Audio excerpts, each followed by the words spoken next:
थे, वो भी मौजूद थे, और हमारे सूबाई वज़ीर सेहत और हम उसमें मौजूद थे, और उसमें कुछ फ़ैसले हमने किए हैं। एक तो मैं आपके सामने ये रखना चाहता हूँ कि जो कल सूबाई कैबिनेट में मीटिंग हुई है, नए आने वाले तमाम दोस्तों से गुजारिश है कि हमारे चैनल को सब्सक्राइब करना और साथ बेल के बने घंटी के निशान को क्लिक करना मत भूलिएगा। नेज वीडियो को ज्यादा से ज्यादा सोशल मीडिया, फेसबुक, यूट्यूब और व्हाट्सएप पर शेयर करना ना भूलिएगा।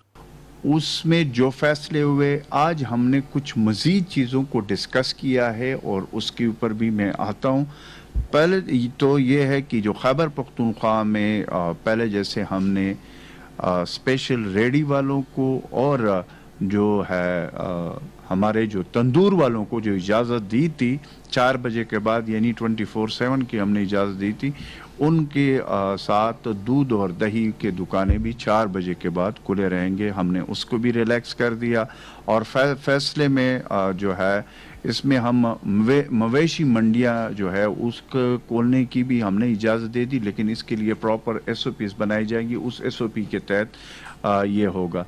साथ ये है कि मौजूदा सूरत हाल में जो हमने फ़ैसले किए, जो 6,000 से ज़्यादा जो फ़ीस वसूल करते हैं तालीमी इदारों में, उनमें हमने 20% की रियायत देंगे, और जो 6,000 से कम फ़ीसें वसूल करने वाले जो स्कूल्स हैं उनमें 10%।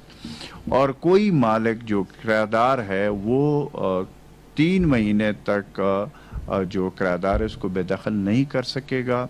और ये इमरजेंसी जितनी जहाँ तक जारी रहेगी उसके मुताबिक उस पर आगे हम फैसला करेंगे। लेकिन किसी जो है इस वक्त मालिक अपने दुकानदार को, जिसने इस वक्त उसके दुकान में, उसको वो नहीं कर सकेंगे। फिर एक और फैसला था जो कल हमने वो किया था कि हमने सूबाई काबीना का जो हमारा एक फ़ैसला था बड़ा इम्पोर्टेंट था, जिसमें Khyber Pakhtunkhwa power transmission and grid system company के क़याम की हमने जो मंजूरी दी थी, जिसकी बदौलत सूबे में अपने ग्रिड और ट्रांसमिशन निज़ाम कायम किया जाएगा। ये था। दूसरा जो एक हमारा इम्पोर्टेंट फ़ैसला था जो आज हमारे टास्क फोर्स में भी उस पर भी बात हुई, कल कैबिनेट से जो मंजूर हुआ है, इसमें खैबर पख्तूनख्वा हुकूमत ने कोरोना से जो फ्रंट फुट पे जो लोग इससे जो सरकारी जो हमारे एहलकार है, जिसमें डॉक्टर्स,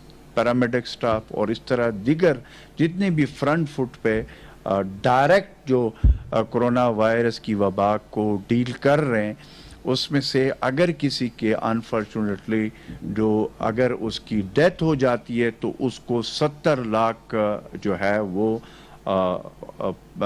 पैकेज मिलेगा। और ये हमने फैसला किया कि ये ग्रेड 1 से लेकर ग्रेड 22 तक जो भी होगा उसको एक ही जो है हमने पैकेज देना है, चाहे उसमें क्लास 4 हो, चाहे उसमें ग्रेड 16 का भी हो, चाहे उसमें ग्रेड 22 का भी हो।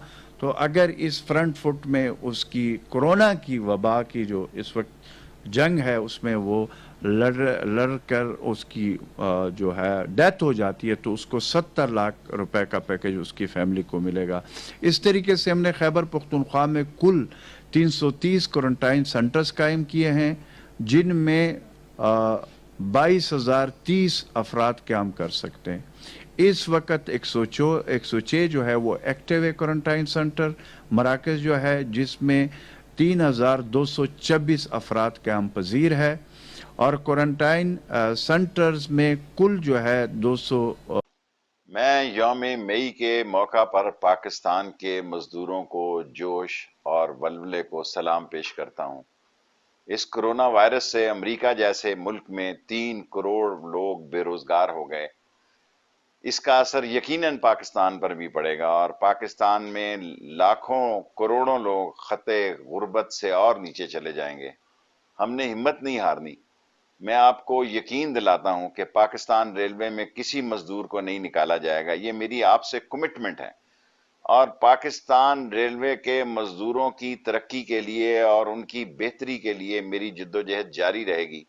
और ML1 जो रेलवे का मुकद्दर है, 1 لاکھ لوگوں کو روزگار دے گا، اور انشاءاللہ اسی سال ML1 کی بنیاد رکھی جائے گی، اور مجھے پوری امید ہے کہ چین کے سربراہان اس موقع پر پاکستان آئیں گے۔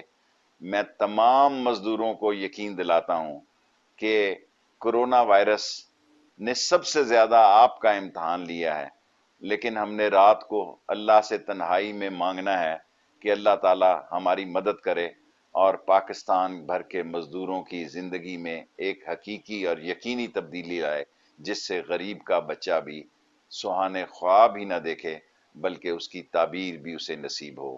پاکستان زندہ باد، ریلوے مزدور اور پاکستان کے مزدور زندہ باد۔